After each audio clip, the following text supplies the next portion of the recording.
everyone. Welcome to Smart Outsourcing Talks. We have another episode. This is Manoj Shah, and I'm your host today. Smart Outsourcing Talks, we always bring on board interesting guests and personality who can talk about technology, can talk about their experience of how they've scaled their firms, talk about their personal stories and stuff like that. And today, we have a very, very interesting personality, Alison Ball. So, welcome, Alison, to this episode of Smart Outsourcing Talks. Thank you so much. I was wondering how you were going to introduce me because, of course, I'm not a firm owner, right? So I like the idea of being an interesting personality. I think I might steal that. I would Yeah, like just an interesting personality. Yeah, yeah. I love Let it. me I'm happy to introduce. be here. Yeah, thank you. We are good. So let me also introduce you to the guest. Maybe bring you little more facts about you. Um, so Ellison is a bridge builder between accountants, tech companies, and communities of professionals. Ellison brings a unique blend of strategy, empathy, and marketing savvy that's hard to match. She is a former director of marketing and influencer strategy at Lisio, where she pioneered the client experience 2.0, helping firms create client communications that secure, intuitive, and distinctly human. Because she is deeply believes we deserve better than chunky portals and broken email chains. Before that, Allison spent 15 years in Intuit, where she built and scaled global trainer writer network across 6 countries and led the rollout of QuickBooks Online into UK, essentially crafting the blueprint of how accountants learn and grow. Although she's moved from her role of VP of Marketing and Communications at Bookkeep, she left mark in driving clarity around financial automation, messaging, and industry education. Alison, I am so excited to have you in this episode, um, and would love to hear from you. As I see that you are kind of a champion, and you work always in the corridors of accounting and technology. So you are at a pivotal point. So Thank let's get you. started. Let Yeah, me hear your story as to maybe a little more introduction as to what all the roles that you have played, what all different hats you have been yeah. wearing. I think we're going to jump around a little bit, Manoj. But thank you for that incredibly generous and heartfelt introduction. I was thinking, where is he getting all this stuff? And you've obviously done a lot of research and then combined a bunch of things and then just written some really nice stuff on top of that. So thank you, thank you, thank you. Um, I think I think the thing that stood out to me is sort of the champion of accountants because my origin story was I actually have a degree in psychology with a minor in philosophy, and then I almost immediately went into accounting. Oh, wow. Like, go figure. But I really loved it. I loved the idea of taking this chaos and creating order, and then being able to say, what do the numbers mean and what should we do as a result of it? So it was like, Mm, so what? Okay. Like, mm, and when I'm advising small businesses, if I'm ever doing a big presentation, maybe a stage presentation, and it's to small businesses, I always advise them to say to their accountants, okay, here's our number. The accountants will say, well, here's your numbers. And then they need to immediately say back, well, so what? What does it mean? What do we do? So always, always, always, I think I've resonated with the goal that accountants and bookkeepers have all over the world to help their clients make better business decisions and be mm, more successful. And mm, so, and all the different roles I've had, but there was one that's kind of fun to mention now that Sage Impact Intact is kind of so big and powerful and popular. mm, I actually wrote the original help system for co-wrote with my colleague Joel Miller, who was a mm, former boss. I was his mm, accountant, his mm, accounting manager mm, at a mm, high tech mm, graphic design firm. But he called me in to write the help system from an accountant's standpoint for one of mm, the first cloud accounting systems, which was Intact. So that was mm, now we're going back to the year 2000, 1999. mm, So it's like mm. it feels like 100 years ago, doesn't it? But Uh, you know, yeah. So and every role has just kind of gone from there. So I think mm, my most what I'm most known for is the work I did at Intuit, which was always in the accountant segment. I never worked for the small business division or the tax division. It was mm, always in the mm, accountant segment and always mm, around QuickBooks and various mm, different things. And during that time, we realized that we needed to create a little army of people that could go out and teach and speak about QuickBooks in the mm, language that the audience wanted to hear mm, from. So that was where the mm, Trainer Writer Network started. And a lot of the mm, people, you and I were talking about earlier, Veronica, I mean, they all come up through the mm, TWN. So that's mm, kind of how mm, I know everybody. That's not everybody, of course, because there's a new crop of up and comers, but most of the people that you've been learning from over the years mm, came up through mm, that program. So that mm, was that mm, was really fun. Yeah. So mm. now I'm on my own. I made a fairly big life change to move back to my hometown in Victoria, BC, Oh Canada. wow. Mm, Yeah, and so I've been here a year. It's gone really mm, fast, and I mm, have been consulting with brands big and small, helping them mm, from nailing their like my most favorite thing is to interview their clients and get what mm, the clients really feel. And we're jumping ahead in mm, the story what we're going to mm, talk about here in the mm, I'll save it. mm. I'll save it for later. Um, and then also what I call strategic encouragement, which is for individuals who want to achieve a specific thing Mm, within the very narrow niche of mm, accounting and bookkeeping. mm, So it's like mm, I am like the nerdiest, most nichiest, most narrowest consultant you could possibly imagine because my clients are only accountants and mm, bookkeepers or brands that want to connect with mm, accountants and mm, bookkeepers and then mm. helping them figure out what they need to say to each other to connect. So I hope that Yeah. makes sense.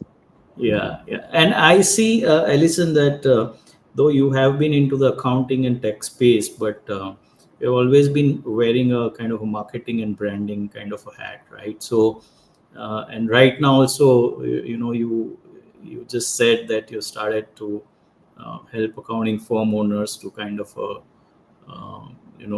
maybe storytell their stories or branding and stuff like that. So tell me, Yeah, what storytelling. is yeah, so what is the importance of storytelling in the firms, and how do firm owners can adopt that? Yeah, so if we're talking about firm owners adopting, then it would be the really probably the stories of how they've positively impacted their clients Okay. so that they can attract more. Hmm. I mean, a lot of people talk about, what's your mission, what's your vision, what's your values. I think those are all really important. Hmm. Those are Hmm. important, and they do rally. Hmm. They can rally done right. They rally Hmm. a team Hmm. so that everyone's in the boat rowing together, right? Hmm. Um, but um, it can't just be about features. Like if you go to a website and you see we all the way down, Hmm. that's going to be the equivalent of a firm talking about features, like a brand. When if a brand Hmm. only talks about features, Hmm. that's not storytelling. That's making Hmm. a list of what is in your product, Right. Yeah. Hmm. right? Hmm. But if you're able to transform it to where, if you're able to transform it where they can say, you know, we are the firm that helps, startups get to their first round of funding and beyond. Hmm. Like that's not a story, but there's a story in Yeah. there, Yeah. Yeah. right? So you Hmm. kind of you want to say really you want to, it's more about outcomes. The stories are Hmm. always about outcomes. And then the Hmm. stories they always have like a hero, Hmm. a thing that person needs to overcome. And Hmm. ideally that's something that other firm owners, um, other prospects and customers would see themselves in. But Hmm. it connects you. A story is Hmm. going to draw you in and connect you. And you always need to see yourself or Hmm. something that you really care about in a Hmm. story. Hmm. So I hope that helps. I don't know if that helps. Yeah. Yeah. Who should be the hero in that story?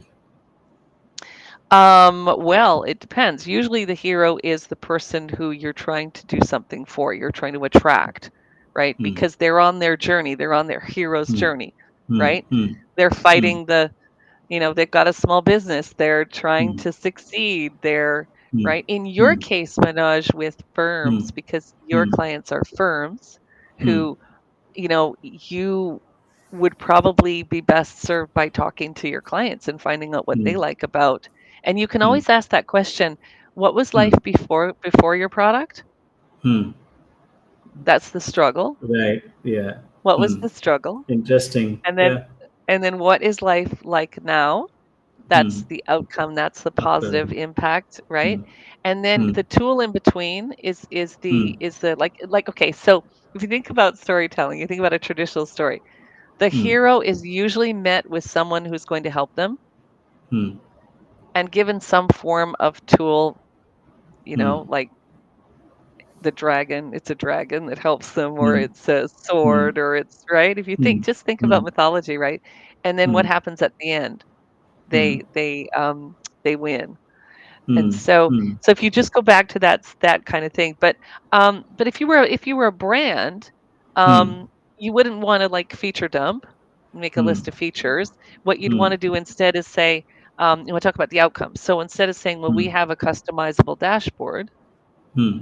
it's kind of like, well, doesn't everybody? Hmm. You Hmm. can say our dashboard helps you see these client metrics at a glance so that you can Hmm. proactively do this and that and identify opportunities for your clients, that kind of thing. Hmm. Hmm. Hmm. And this, so how do you integrate these features into the story? So, really through the outcomes, what you're saying? Yeah. Yeah. So when I was thinking, when I had to do this work for Liscio and then again for Bookkeep, Hmm. Hmm. um, so Liscio is a secure client communication platform. That's what it really Right. delivers at its Hmm. heart. It's a secure, Hmm. like Hmm. communications are going to go very securely through the platform, and then Hmm. the firm and the client can always see what statuses and everything. Um, Hmm. but what were they really delivering? Hmm. Like, what was really the outcome? The Hmm. outcome was so and there was all these metrics and things to go along. Like, okay, they were 8 times faster than Hmm. communicating over email. Well, why Hmm. were they faster?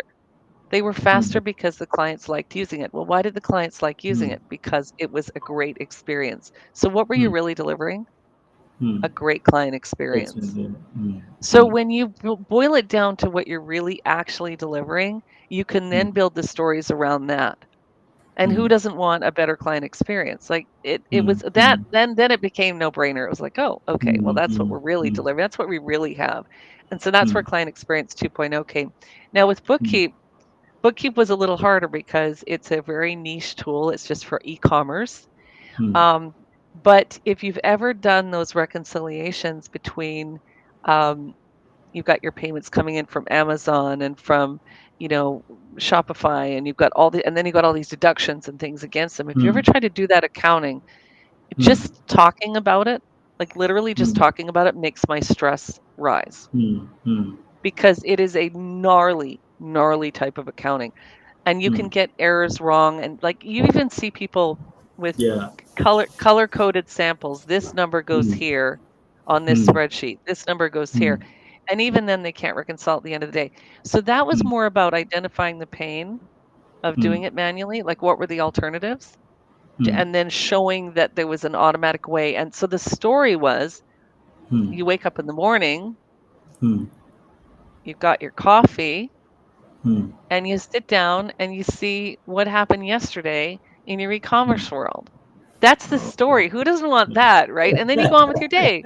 You go on with your day. Instead of, Yeah. I've got Hmm. 4 hours Hmm. of figuring out what happened yesterday in e-commerce Hmm. and Hmm. getting that into my accounting system. So that was Hmm. kind of like, well, you can do this or you can do this. Which one do you Hmm. want? Hmm. And everybody's Hmm. like, Hmm. I want that, Hmm. right? So it can make a huge difference. It can really, but a really awesome story is going to give you a unique identity that really connects your Hmm. offerings Hmm. with what really matters Hmm. to your clients and prospects. How do you create this? I would say voice out of these noises that you hear, right? So, when you look at the website of most of the accounting firms, it all looks the same, right? Mhm. When you look at most of the software companies, maybe practice management, or it's all same, right? And if you just remove the No. logo, then you can They pretty all much use make the out. same color. I know. Yeah, You can actually take AI and say like create a Frankenstein from this and this and yeah, yeah, it looks like yeah, something. Oh, I could yeah, buy that. yeah, Um, yeah. so I had the feeling you were going to ask me that. How do you cut through? Um, I think you cut through by really understanding what your best fit clients Okay. value Hmm. about your Hmm. product. And Hmm. so if they so your best fit clients are the ones that literally would Hmm. march in the streets Hmm. if you took that product away from them. Hmm. They're so reliant on it. They love it Hmm. so much. It's changed their Hmm. life so much that they Hmm. will. So I would imagine that you have for Finsmart, you Hmm. have people that you've radically changed their lives so much Hmm. and enabled them to move their practices forward in such a dramatic way that if Hmm. you were to interview them and you ask them what was life like before Hmm. Finsmart Hmm. and what is life like now, Hmm. and then Right. you use their words to tell that story because in their stories are Hmm. going to be the pains Hmm. that your prospects are feeling. Right. That's the most fun work. I Brilliant. Yeah. since going independent, I have Hmm. done that work for 3 different brands. Oh It's wow. typic Okay. it's typically done in a little bit of a sprint, sort of a 2-month sprint, Hmm. and Hmm. the management team has to be willing to, Hmm. A, figure out who their best fit clients are, and Hmm. B, give me, like, a small dollar amount that I can would pay them for their time, Hmm. right? Hmm. And then get Right. permission to use their stories, Hmm. and then what happens is you Hmm. affinitize them because Hmm. these strong messages start coming through where you realize, Hmm. "Oh, Hmm. this is what we need to lead with. These are the pains that Hmm. are best," and you want more best fits. That's the thing. Right. Hmm. So, um, there is a book called Forget the Funnel, Okay. and if you haven't read it, you need to read Hmm. it. Forget the Funnel. And the whole Forget the idea fun. Okay. is forget the Hmm. funnel. And the whole Hmm. idea is if you're able to identify what your best fit customers love about your Hmm. product, Hmm. um, and then you literally lace that through all of your Hmm. marketing, Hmm. your website will get clearer and clearer and clearer. Hmm. Websites are really hard. Hmm. That's actually work Hmm. that I don't like Hmm. doing a lot because Hmm. I'm more of a word person and I like Hmm. lots of words. To Hmm. take lots of words and turn them into a few amount of words, Hmm. that takes iterations and iterations Yeah. and iterations, Hmm. right? But Hmm. if you use as your true north Hmm. what what really matters to your clients and your prospects Hmm. and how your product makes their Hmm. life better Hmm. through the usage Hmm. and your partnership with Hmm. them, Hmm. um, then yeah. So it's not just about the services you offer. Right. And that's where I think what you said, most of the software packages and the firms out Hmm. there, and it's Hmm. they all look the same. Yeah. Hmm. But if you go to a few firms that don't look the same, then you'll see Hmm. the difference. Hmm. I haven't checked Roman's site, Full Send, lately, Hmm. but Hmm. Full Send looked last time I looked at it looked very different. Hmm. Okay. Um, so Hmm. there's a few that are really doing it, I think, and they are younger, right? Hmm. Hmm. Right. And then the other thing is, and I'm sorry, this is just my personal bugaboo. Hmm. If I go to a website and all I see is old white guys, it's not it's not the firm for me. And I'm an old white person, like, right? Yeah. I'm like Hmm. I don't want to see old white people just Hmm. on I don't want to see old white men Hmm. on a website. I don't think Hmm. that doesn't resonate with me. It doesn't connect with me. It doesn't. Hmm. So what I Hmm. want to see is I want to see a diversity of faces and Hmm. genders Hmm. and backgrounds, and Hmm. I just want to see different people there because that firm is going to be closer to my value system. mm, mm, And it shows by their hiring that they're going to hire people that I'm going to enjoy working with, mm, right? mm. Sure. So I would give, if any firm owners are listening to that, I may have been a Mm, little bit crass there by, focusing mm, on old white guys. mm, There's lots of old white guys out there who are really mm, awesome. I could mm, name a few, but mm, I just don't want to see that on the lineup. And the other problem is that if they're trying to hire a younger base, mm, what's going to happen is the young folks go there and go, "Oh, I don't see myself there. Why would mm, I go to this firm?" So it mm. gets worse. They dig themselves deeper into a hole. Right, right. And in your experience, I'm sure you would have worked in with a lot of accountants. How much do they struggle in marketing? A lot. How much? What? Any, How any, long have you, any, how long have you any? got today? Some are very good. Some are very good at it. Some are very good at it. But again, when you think about the different skills that accountants and bookkeepers have, their Hmm, skills are generally around the transformation that they can offer for their clients. sure. Hmm. The impact they Which can make. really, if you think Hmm, the impact, hmm, but you really hmm, think about it. hmm, I remember I hmm, was in the UK in hmm, 2012. I know that's like 100 years ago hmm, now, but hmm, up in front of a group of about 500 accountants and bookkeepers. hmm, hmm, And I said at the beginning, I said, I know why you go into the business, why you become an hmm, accountant or bookkeeper. And hmm, everybody went, and they all went like this, like made this face. I could just see the faces. hmm, And I ignored the faces. I waited a few beats and I said, it's hmm, because you wanted to help your clients be more successful. hmm, hmm, And all of a sudden, the whole audience just went, oh, thank goodness. She gets it. hmm, And there was a whole different energy hmm, and it shifted. So the accountants and bookkeepers out there, firm owners and all the people that work in the firm, they are in it to help their clients win. hmm, And so everyone needs to understand that. And then figuring out how to tell that. Again, I'm going to go hmm. back. Sure. My Brad Smith used to say repetition never hurts the prayer, and it doesn't hurt the prayer. If you can articulate on your website and in your marketing materials the Hmm, transformation that you're able to drive for your clients hmm, and why it mattered to them. hmm. In other words, what did the clients do with that, Sure. right? Hmm, Then those stories are going to carry you hmm, through.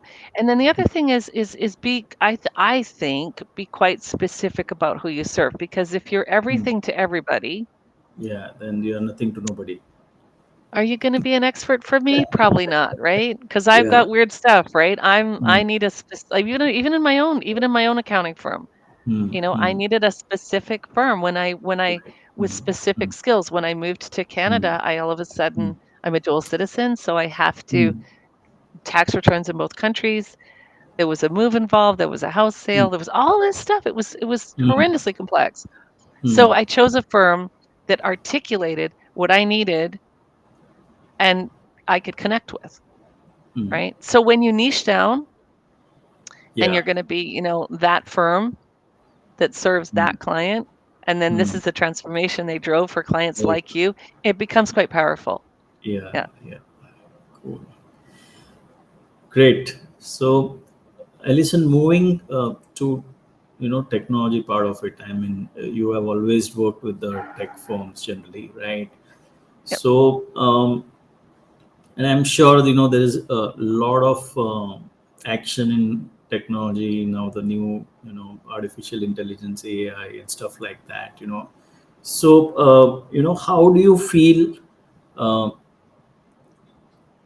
adoption of technology in the accounting firm. So Hmm. uh, maybe there could be an interesting perspectives, because what I feel is that most of the time uh, people avoid adopting technology if everything is working fine, till they kind of hit a roadblock, and then they say, oh, I Yeah. need something to hear.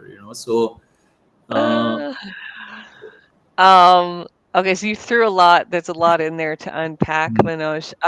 mm, So if we're focusing on a firm, and Hmm. adopting technology in a firm, I think it's super important that they understand why they're doing it in the first place. Hmm. Hmm. What is that pain that they're trying to solve? And Hmm. get really, really Scott Cook used to say, again, I'm going to throw a lot of intuitisms at you because Hmm. Hmm. Hmm. it was a huge formative time in my life. I was there for nearly Okay. 16 years. Hmm. Um, Scott Cook used to say, you fall in love with the problem, Hmm. not the solution. Hmm. And the more you understand about the problem, so if someone is just going to if a firm owner is just going to a website and they're saying, okay, we want to be more efficient. Hmm. Well, what does that actually mean? Hmm. Okay, define efficiency. So if somebody says to me, Hmm. we need to increase efficiency. Okay, well, Hmm. what does that actually mean in terms of like, are we doing this work in half the time? Are we doing this work in a third of the less time? Are we going to do this Hmm. work and other work? Is what does it mean? Like really get deep on Hmm. defining it. And Hmm. then what's stopping us from doing it now? Hmm. What's stopping us from just doing that? Hmm. Right? Hmm. So the Hmm. problem becomes the thing that you really need to go deep on. The firms that I've Hmm. seen do really, really well, Hmm. like Dawn Brolin talks about this. She's quite open about it. Every Hmm. season after the tax season is over, because that's their crunch time, right? Where they do a lot of work in a tiny amount of Hmm. time. Um, she gets her team together and they talk about what went well and what didn't go well. Hmm. Hmm.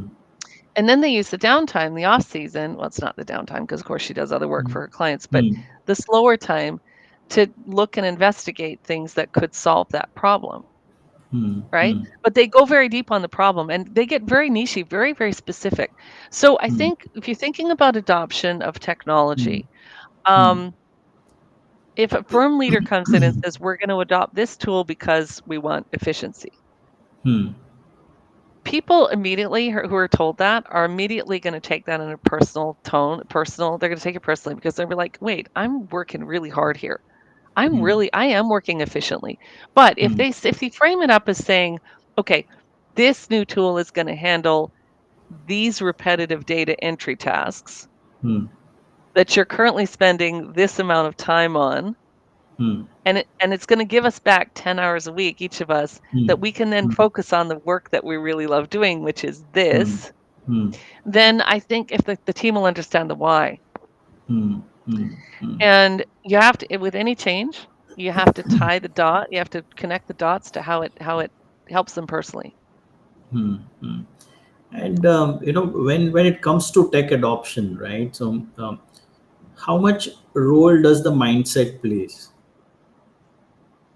Oh, yeah, it's huge. Again, if people understand the why, Hmm. if okay, like let's assume that the accountants and the bookkeepers working, the staff at Hmm. the firm, let's Hmm. assume there is trust Hmm. with the leaders.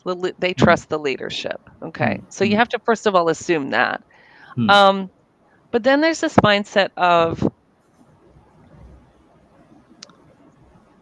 like some people always are looking for better ways. Like if you hire a millennial or a Gen Z, Hmm. they are going to find a shorter way to do things, Hmm. Hmm. right? So Right. empowering them to do that in a Hmm. way that is Hmm. still Hmm. going to benefit and but slowing them down a little bit so that they can document it so everybody else can sort of follow along. Hmm. Um, like I think that's a great way to empower your team is find Hmm. out the people internally that are gonna do that anyways. But there's Hmm. something about hidden factories that I want to talk about for a minute Hmm. because if there isn't trust Hmm. between the leadership and the line item line staff, right? The people that are doing Hmm. the work, Hmm.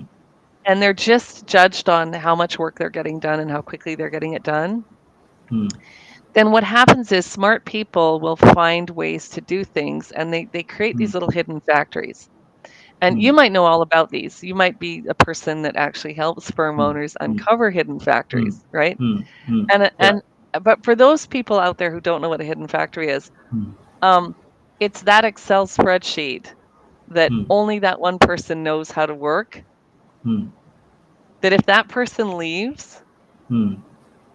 no one can figure out this Excel spreadsheet, but there's some numbers that have to squirt out of it at the end of the day that are they're Hmm. really key. And for someone to have to Hmm. rebuild it will take weeks. Hmm. Okay, that's a Hmm. hidden factory. Hmm. Instead, there should be documented things that follow. So, and better yet, a tool that does it so the person didn't have to invent that hidden factory. mm, mm, So the mindset thing is huge, and it starts with trust. mm, Um, and it also starts with matching the personality and the drive, the innate mm, drive inside that mm, person with the task. mm, So my mm, example of giving a millennial or a Gen Z, hey, mm, we'd like to improve this process. Can you help us identify an app or a mm, tool or mm, would you mm, talk to Finsmart and see how they would handle it, mm, right? Like mm, just can you do the mm. investigation? Sure. Some people Mm, will really love to do that. Other people mm, don't love to do that, and they get really scared. mm, mm, They don't want to do that. What they want to do is the same thing over and over again and make mm, processes excellent. So mm, matching is the first thing I think that goes to mindset. And mm, then the second thing is understanding that there's change leadership, mm, but there's also change followership. mm, And what mm, people don't talk about in firms is that mm, change followership thing. So if mm, this mm, is where we go back to the why. Why are we mm, making this change? We are mm. making this change so that you can all get 10 hours extra a week and you Yeah. can do the fun stuff Mm, that you mm, love doing. mm, mm, But in order to do that, you have to agree to go through this process with us and follow the mm, change. mm, So leadership and followership. Does that make sense? mm. Yeah, yeah. So what you are in a way saying that before you start any process, whether it's automation or anything, you need to be very precise as to what you want to achieve out of that, right? So define, right? Just efficiency won't help. Define the parameters of efficiency. If I tell you Yeah. that Hmm. you need to increase efficiency and you're Uh-huh. already working flat out as fast as you Yeah. can, Yeah. you're going to Yeah. be offended. Yeah. Yeah. Yeah. I got it. Hmm. And Hmm. then what happens is that breaks down trust. So Hmm. in other words, but if I come to you and I say, "Hey, Hmm. Minaj, I've noticed that you're spending just like the rest of us, you're Hmm. spending 10 hours a week on these manual Hmm. processes. How Hmm. would you feel if we were Hmm. to work with you and automate them Hmm. and Hmm. you'll still have control so that you can Hmm. verify that they're accurate because remember everybody's got to do accurate work as well. We can't just do the work. It has to be done Hmm. accurately, right? Yeah. How would you Yeah. feel? What would you use that time for? Hmm. Hmm. Oh, well, actually, maybe I could get home on time to Yeah. cook my kids dinner. Yeah. Or Yeah. maybe I don't have to work on the weekend to catch up. It could be Yeah. something as simple as that. But it could Yeah. also be, oh, I've wanted to do these customized dashboards for my clients, but Hmm. I just Hmm. can't seem to find out the time. So Hmm. if you tap into their dreams of Hmm. what they want to do, oh, you got them, Hmm. Yeah. right? Yeah. So, Alison, as we speak about automation, today another buzzword is offshoring, right? I mean, everybody's started Mhm. offshoring, and That's with been the a buzzword for a technological, long time, by the way. I was offshoring in 2002 and 2003. So, what are you like, saying? hello. It's not new. It's not new. It should be. Two, It should be. It two, should be a buzzword, though. 2000, It should be. 2003, huh? That's a long, long time. 2002 and 2003. Yeah. Yeah. Hmm. Yeah. So, Because we had a lot of manual hmm, processes hmm, that we could clearly articulate the order hmm, that they needed to be done. Now remember the tech in hmm, 2002, hmm, 2003 wasn't hmm, anywhere like hmm, we didn't have AI, right? We didn't have any hmm, of that stuff. hmm, So, we were hosting desktop QuickBooks, right? hmm. Yeah. On Right So, Networks.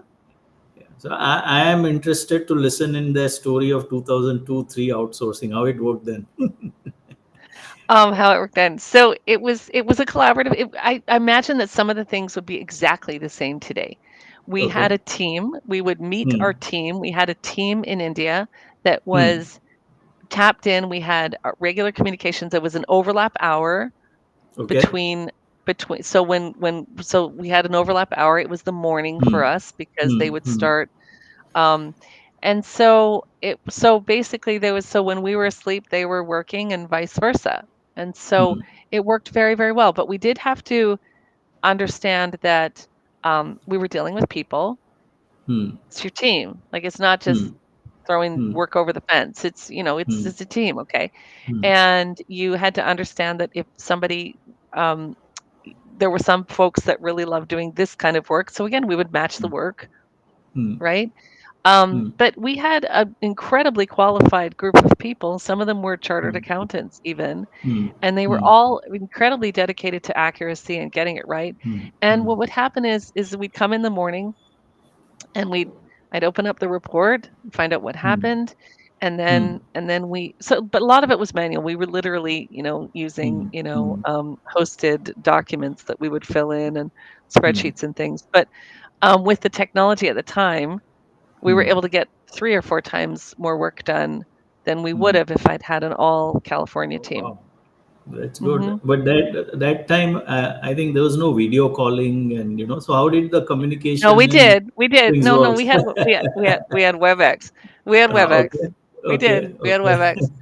Um, yeah, Hmm, yeah, WebEx started. So that's another story I could tell just very hmm, briefly. hmm, hmm, When I worked at Intact in hmm, 1999, hmm, we were charter members of hmm. Salesforce.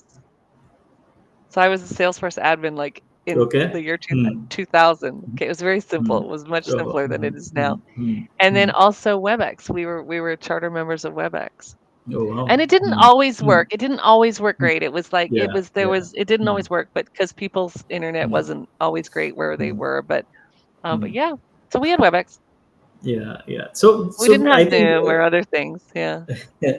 So during that time, only the larger companies and everybody used to outsource, right? But today, with the technological advantage, and a Hmm. lot of these smaller companies, like we work with a lot of these small accounting firms, right? So it What has is your been size? What possible is your because sweet of. spot? What's your Uh, sweet spot for? so anywhere between 0 to 20 people. So we work with Okay. a smaller, accounting firm. So that's our sweet spot. But we work with a couple of larger firms as well. But we have a Hmm. different, product Different offering for offering. them. Yeah. Yeah, yeah. Yeah. So like we call this as an accounting seat. So that is like they can subscribe by the number of seats. For larger Yeah. firms, we have something called accounting teams. So we deploy the entire team, which is Hmm. very customizable configuration for them. So Yeah. that's how it works.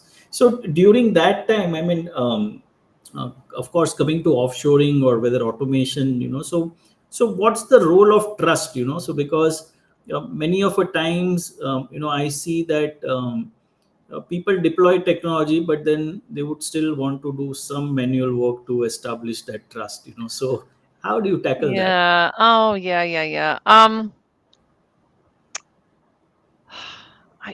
I know it's such a tough one. So I think you have to that like trust is well, I think about trust just at its base. Mm, It's so why do you trust somebody?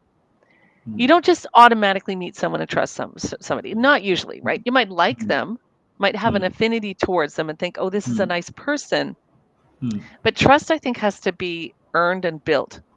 mm, Um, you can shortcut that mm, by having a lot of testimonials of people like me mm, mm, on your website mm. or in your materials Right, so right. that I can Mm, see mm, myself and I can see that other people like me have mm, have had great experiences working with, let's use Finsmart mm, as an example.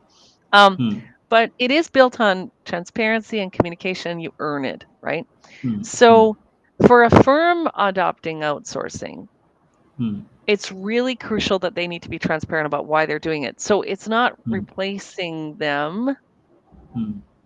We're not doing Yeah. this in the run up to a big layoff where it's just going to Mm, be mm, AI and an mm, mm, outsourcing firm mm, and one person doing the work. Now mm, that is a mm, model that some mm, people might start off mm, now. Like mm. Yeah. let's say I was to start an accounting firm today. Mm, I'm not going to, so don't anybody worry, but what mm, if I was? Okay, what would I do? The very mm, first thing I would do is get an outsource team, right? mm, Because I've got to be out mm, there meeting clients, right? mm, mm. I've got to be that face to clients. But I Right. don't have to be the person either typing in the work or Mm, analyzing the data or right? I mm, don't have to be that person. mm, So I think about like what is it that but if I was working at a firm now and we had mm, 20 staff members, what I mm, would tell them is that if we're to partner with Finsmart, we will be able mm, to take on more clients, mm, so we'll be more profitable, and there is Hmm. a shortage of accountants in the United States and Canada right Hmm. now. And I Hmm. can tell you, as an individual Hmm. trying to find a tax accountant, my Hmm. first tax year here, Hmm. I called 9 firms before the 10th one Hmm. said, "Yes, we'll talk to you." Hmm. Hmm. So there is a shortage. So being able to take more clients on, being able to Hmm. do it in a way where the people that I'm talking with in the United States or in Canada can handle the more advanced things, Hmm. and there's a support team, a team of Hmm. capable and wonderful accountants in another Hmm. country, Hmm. doing or in another office. Even it doesn't even have to be another country. Hmm. um, Hmm. but I think making sure that the internal team understands that it's an extension of the team, Hmm. not a replacement, Right, right. So and I'd it heard enables about them to that. do the work, Hmm. yeah, Hmm. that they Hmm. want to do. So I'd heard, yeah. So I'd heard about people saying that okay, we are the remote first, firm. So what you are saying today is that we are an outsource first firm. Or I would be. I would be, but that's only me, blue skying here, thinking about if I was to create. I would be, but I would yeah, definitely be remote first. I would definitely be remote yeah, first because I've literally have worked remote for now 5 yeah. years, Hmm. and since COVID hit, Yeah. and I don't I haven't had an impact on productivity. What I do sometimes miss is that water cooler talk. I would, Hmm. if I was to go back and work for a firm, it would probably Yeah. be a hybrid Yeah. model where I could go into the Yeah. office a few days a week and work Sure. at home a few Hmm. more. So Yeah. yeah. Hmm. And as you see the technological developments happening, and more and more tools coming, uh, more and more offshoring growing, so where do you see that the technology and offshoring going? So are they integrating in some way, or are they competing with each other, or what's your thought on that? Technology, no, technology and offshoring, I think they just work together, don't they? I mean, Hmm. I'm Hmm. maybe a little bit simplistic, but Hmm. everything's in the cloud now. So Hmm. um, why wouldn't your offshore team just be part of your practice Hmm. management Hmm. solution Hmm. as a team member? I mean, as I Yeah. said, I have not worked at a company. Hmm. I'm just trying to think.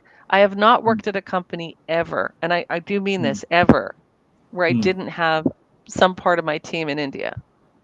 Okay. Always, huh? You always I, had I'm somebody. I'm I'm I'm I'm mentally going through all of my. Yeah. Yeah. Oh, there's one. There is one. There's one, but it was an Hmm. early Hmm. career where I was Hmm. the Hmm. controller of a local county Hmm. hospital, the doctor Hmm. group there, Hmm. and we were all on Hmm. site. Okay, Hmm. but I got to go in the Yeah. way, way, Hmm. way back Hmm. machine to one of my first Hmm. jobs before everybody was Hmm. in the same Hmm. country. Hmm. Hmm. So to me, it's never been an issue. And the funny thing is that here I am in Canada. All my clients are in the States right now. Every single Ah. one. Oh, a couple. I had a Okay. couple in UK. Hmm. So Hmm. so they're all, they don't care. They're like, "Oh, where are you Yeah. today in the world, Hmm. Alison Hmm. Ball?" I go, Yeah. "Oh, well, actually, Absolutely. today Hmm. I happen to be in Victoria." Yeah. Great. So, Alison, I heard you saying that you always worked in the accounting industry, right? I mean, uh, Hmm. with a Yeah. background of being a psychologist to accounting, right? And then you stayed for so many years in accounting. So, what's the hook? How come you are so much excited about this accounting space? Oh gosh, because they just have such darn big hearts. Think about it. Think about it. Accountants are awesome. I am an accountant in my heart. Like Hmm. I will often say to my friends or my family, I'm going to put my accountant Hmm. hat on, and they're like, oh, okay, she's going to run some Hmm. numbers Hmm. here. Hmm. Hmm. Yeah, yeah, I am going to run Hmm. some numbers here and see whether we're going to, right. I do that. Um, but I think the interesting thing is that ability to take a bunch of disparate things and Hmm. tell the story of why it matters and what to do next. Hmm. That's what accountants do. And the other thing they can do is they can keep their clients out of a tremendous mess, Hmm. a bureaucratic mess or a tax mess or a Hmm. legal mess, Hmm. right? Don't underestimate the power of being compliant. Hmm. Super, super important. Hmm. Some of the things that people might think would be okay could end up with them going to jail. So, Hmm. well, yeah. Hmm. I mean, Hmm. we all have our accounting stories of what clients have asked us to write off, right? Hmm. Well, Hmm. this is a write off, right? No, actually, Hmm. it isn't. Hmm. But, Hmm. Hmm. you know, but there's nothing more disappointing to an accountant or a bookkeeper to find out after the fact that someone has done something that if they had talked to them beforehand, they could have Hmm. saved them a lot of tax dollars. Hmm. So it's that superhero, that quiet superhero that's inside every Hmm. accountant and every bookkeeper. Hmm. And that Hmm. doesn't matter what country they're in. They're Hmm. all they've all got that little hero inside where that person wants to help their clients be more successful. And so Hmm. I connect with that. I just do. Hmm. I connect with it. And I'm that person on the sidelines who I'd like to help them be more successful. In other words, the accountants and bookkeepers. So Hmm. by default, this is where I play my own little mind games here. By Hmm. default, if I'm helping an accountant or a bookkeeper be more successful, Hmm. think about how many people ultimately they're helping, Hmm. right? So the ripple Hmm. is huge. Sure. And you Um, have spent so many years in accounting, right? I mean, almost 2, 3 decades, maybe. So, what do you think that how the profession is changing? If you just take last oh, couple of years, and what do you see in the next few years? oh gosh. Well, we are at an inflection point right now. Hmm. Hmm. The first inflection point was computerized accounting, like in the Hmm. 80s, right? Right. Where Hmm. PCs and things. Hmm. And then we jump forward to the internet, Hmm. 2000s. And Hmm. then now we're at AI. So we are Hmm. definitely at an inflection point. Hmm. Where it's going to shake out, I am unsure. I Hmm. think there's going to be a lot of fear and confusion, just as there Hmm. was with the internet, just as there was Hmm. with, with Sure. Yeah. computers, you know. Hmm. Is it going to take away our jobs? I think that's the main thing that people have been asking. No, it's not going to take away Hmm. your jobs. Um, Hmm. there may be some jobs that Hmm. become irrelevant, like I'm Yeah. thinking about an accounts payable clerk. There may not Hmm. be that role in the Hmm. future, right? So there may Hmm. be some Hmm. roles that are going to change. Um, Hmm. I think the smart people will Hmm. be confident and curious about it. Hmm. Um, but I think when you talk about like where it's going, where technology is going, so technology is pretty easy. That's an easy one to answer Hmm. because Hmm. technology is building AI in, and Hmm. there's going to be a lot more intuitiveness to it. I Hmm. think where the actual profession is going. I Hmm. hope that there'll be regulations on AI. I hope Hmm. that Hmm. that's one little thing that scares me a little bit. Hmm. Um, but done right, I mean, I use it. I use it every day for Hmm. various different Hmm. things. Hmm. I'm very, very, very careful not to put any personally identifiable anything in though. Like, I Hmm. hold that Hmm. back, even though I have the paid Hmm. versions of Hmm. I'm right now only using the Right. ChatGPT and also Hmm. Gemini. Those are the 2 that I use the most. Hmm.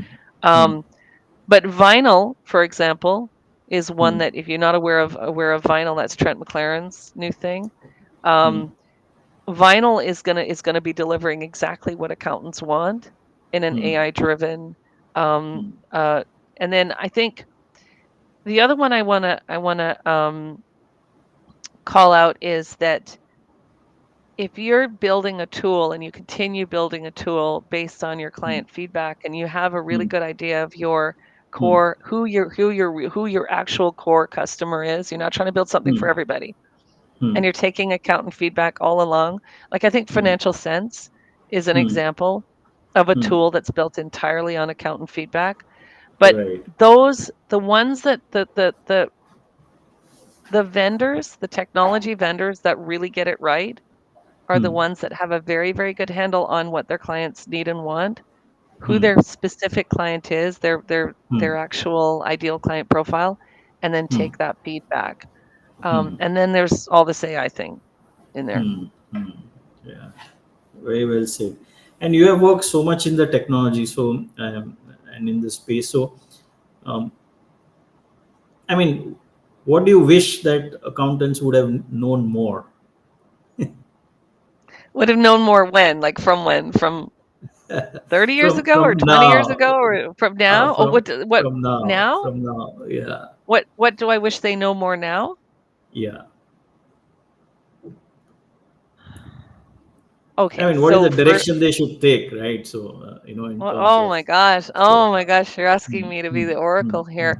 mm, What do I wish that they would know more of now? Okay, so the first thing is I wish that they would know how good they are mm, and the impact that they make. And mm, I think a lot of accountants don't know that. mm, They mm, do not. They do not. They get focused in on all the things that maybe they're not doing, or they're looking at other people and they think, oh, they've got the secret sauce or they know what they're doing. The reality is that mm, most people are figuring it out as they go. mm, So so having a community where you can be vulnerable and you can say, am I the only one here who's feels this? mm, And then finding mm, out that there's 100 other people who feel that way too. mm, mm, Um, so I think the first thing is understand how good you are. Have quiet confidence in your mm, skills and your mm, knowledge. And if you have to, mm, write them down mm, and put it behind your monitor so you mm, can see I'm really good at this. This is mm, what I'm really good at, right? mm, And then the other thing I think I wish that they would do is attend as many events as they can, mm, because I think that's where you're going to see the mm, leading edge. You're going to hear from the leading edge people. You're mm, going to be able to talk to people of your own at your own level. You'll find your peers. You'll find your peeps at the conference, and you mm, can also meet and mm, talk with new models. Like I know you say outsourcing is fairly mm, new. It's not. I'm just mm, telling you because mm, I used it mm. in No, I said it's 2003. a buzzword, right? It's a In terms buzzword. of, Oh yeah, it's a yeah, buzzword. yeah, Yeah, it's a yeah, buzzword. Yeah. yeah. Yeah, It's not. you know what's cool Mm, about outsourced mm, accounting is that it's mm, mostly human.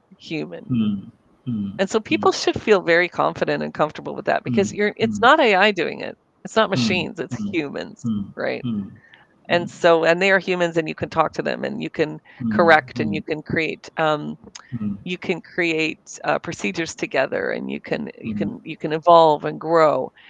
mm, Now, if you combine outsource with AI, with human, with technology, I think you've got a very powerful combination. mm, mm. But again, that Great. human element. Mm. I think we are coming to the end of the podcast. One last question, Alison. So, if Gen Z, Gen Y, Gen Z, whatever, who's want to There's start a Gen Alpha firm coming up. now? Yeah. Did they start a firm now? Gen Zs will be Yeah, starting a firm now. yeah, yeah. So, what's your advice to them? Oh my gosh. Do they want to hear from an ex? Probably not. Um, well, okay. So I think there is something about making sure that you are very sympathetic Mm, to people who might not be at your same level mm, technology wise. And I think the other thing is that they shouldn't overlook the wisdom and experience of older mm, workers. mm, Now, I'm not saying they should hire someone who will only do it their way and know mm, what this is how we've always done it. And no, I'm not mm, saying that. mm, I mm. think there are lots of people like I think about my mother, she's 82, Oh. and she is incredibly tech, she's very technologically advanced as long as it's on the Oh. Apple platform. She's just all in on Apple. Mm. So, but she's like she has the newest and best of everything always and she's got it all connected and Very good. everything. Yeah. So, Mm, yeah, she's very good. mm, So I wouldn't she probably wouldn't want to work in an accounting firm, but if I was to have somebody in an accounting firm of an older generation to mm, talk, maybe I wanted to, let's say I wanted to target, retired people and do their, planning, their taxes, mm, right? mm, That then I would probably want to have a retired person on my mm, staff, right? Of that mm, age, mm, right? So I'm mm. just thinking, just I think the Gen Z and um, the millennials are, the oldest millennial turned 40 in the year 2020. Mm, So they're the oldest millennial is 45 now. So those aren't mm, kids, right? mm, mm, Those are mm. people you see at conferences Yeah, all day, every yeah. day, right? Um, but the Zs are in their 20s, right? Hmm. And so if you're seeing a Gen Z start a firm, I would think that it's going to be mostly it'll be very, very technologically driven. They're going to Hmm. find really smart ways to do things very quickly. Hmm. It'd be very fast paced, I think. Hmm. Hmm. And then would I want to work there? It would depend. It would depend on who was Hmm. leading it. Sure. Yeah. Okay. I don't think I answered your question, but it's a tough one to answer. You need to ask that of all of your guests and then take all of the best answers and put them together. What do Yeah. you Yeah. think? Yeah. What do you So, think? I think the integration is the key to the whole thing, right? So, as you rightly Mm, said, that ultimately, who are your customers? Who you are serving, right? So, you need mhm, to align with them, right? So, if mhm, your clients are not tech savvy and you just talk tech, it's not going to work, right? So, ultimately, it is good. But yeah, mhm. so if somebody is starting firm today, of course, it would be remote first, maybe offshoring first, maybe tech first, and AI first. yeah, I AI guess AI is first, part of right? So tech. yeah, yeah, AI is yeah, just part yeah, of tech. Yeah. yeah, Yeah. yeah. So so they will start from today's thing, and I think they should also look at a lot of startups, because it's easy for them to kind of adopt and talk to them and stuff like that. So it Yeah, matches that's the their other thing. Find energies. your Yeah, people. yeah, It would yeah, match the yeah, energy. yeah, Absolutely. yeah, It would yeah, match the energy. Yeah. yeah, yeah. Yeah. All right. So thank you so much, That Alison, went for really being here fast. with us. Yeah, yeah. We And covered a I lot of think, ground. yeah, we started from branding, marketing, to digging into tech, to offshoring, and coming to To Gen making Zs. me forecast the future. So it was a lot to cover. So thank you for being with us. And if you want to share any last word, the floor is open. Oh gosh, last words. Well, I hope that I will see some or all of the listeners here. I'm going to be going to Intuit Connect, so I'm excited about that. Just got my ticket yesterday, Mm. actually. Okay. Um, yeah, so I'll be going to Intuit Connect, and what's kind of fun is that I'm not going to be in a booth or behind the scenes at the conference anymore. I'm just an attendee. So it'll be interesting to talk with everybody. Are you guys planning to go? Yes, we will Yeah. be there. Okay, great.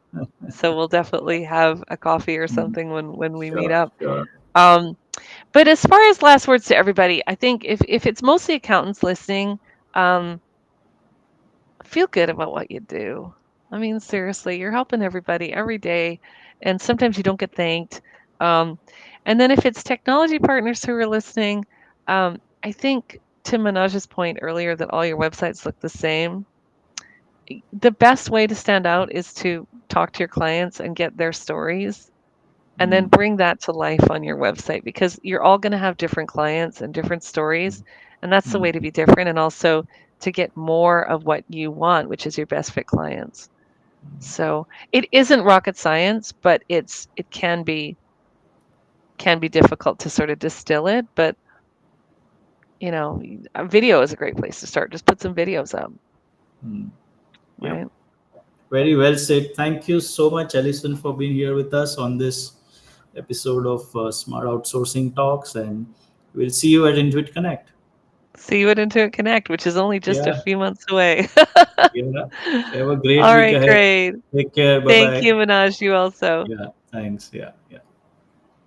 We'll wait for Deepkanya.